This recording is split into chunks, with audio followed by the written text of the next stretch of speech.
चलते आ रहा है, आज से नहीं पूर्वजों से। उन्होंने हम लोग के भारत में आकर के खड़गपुर में, बंगाल में खड़गपुर है IITN, बहुत बड़ा कॉलेज वहाँ है। वहाँ जो कॉलेज में पढ़ता है वहाँ से अफसरे बन के निकलता है। उस कॉलेज में भारत में मलेशिया के रहने वाले स्टूडेंट आपके भारत में खड़गपुर में इन्होंने शिक्षा प्राप्त की और उसके बाद शिक्षा प्राप्त करने के बाद में ये वापस अपना घर गए हैं। अपना घर गए, घर जाने के बाद में इनका माँ को कुछ तबीयत गड़बड़ रहता था, तो अपना घरेलू वैदिक उपचार उनका फादर करते रहते थे, खिलाते पिलाते रहते थे, फिर भी उसे उनका संतुष्टि नहीं हुआ। जब ये वापस गए मलेशिया में, इनको माता जी बोले कि रे बेटा तुम विदेश से क्या लाया है, मेरे लिए कुछ लाया?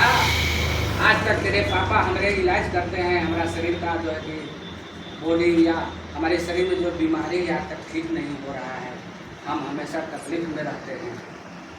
तो इनको झटका लगा, माँ को बात इनको झटका लगा, माँ इस तरह से बोल रही है। कारण क्या है? पापा जी इतना पुराना वैद्य है, दादा इतना पुराना वैद्य है, जड़ी बूटी का इलाज करते हैं, सब जगह इनका नाम है, और माँ ऐसे बोल रही है। वो लगे वो अपने पापा जी को, जितने भी घर में कोई भी डॉक्टर होते हैं या वैद्य होते हैं, तब कुछ न कुछ अपना गल पूजा या लेखा जोखा रखते हैं।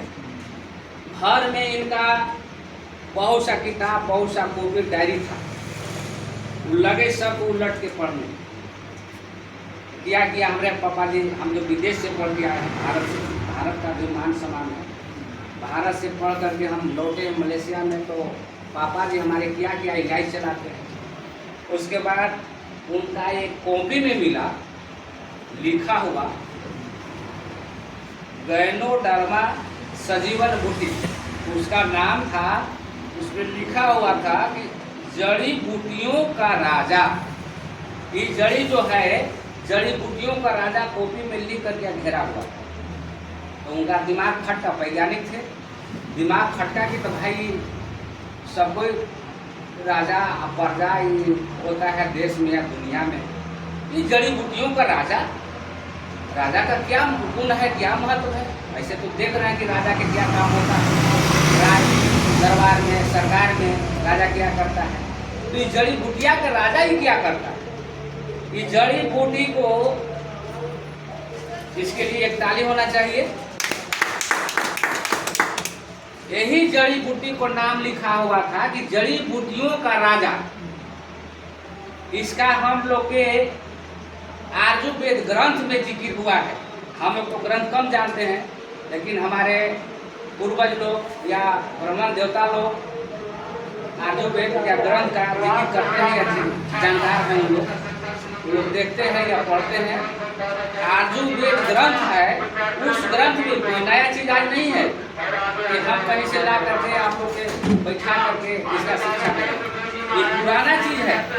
ये आयुर्वेद ग्रंथ में इसका छत्रक चिकित्सक के नाम से इससे इलाज किया जाता है। और यही जड़ी बूटी से लंका में राम और रावण से जो युद्ध चल रहा था, उस समय लक्ष्मण को बाण लगा था। यही जड़ी बूटी को सजीवन बूटी से लाया हम लोग के रामायण में। सुसैन मुनि हनुमान जी से यही मंगवाए थे और लक्ष्मण जी से यही पीस के खिलाए। इसका हम लोग के रामायण में नाम है सजीवन बूटी। आयुर्वेद के ग्रंथ में नाम है इसका छत्रक चिकित्सा।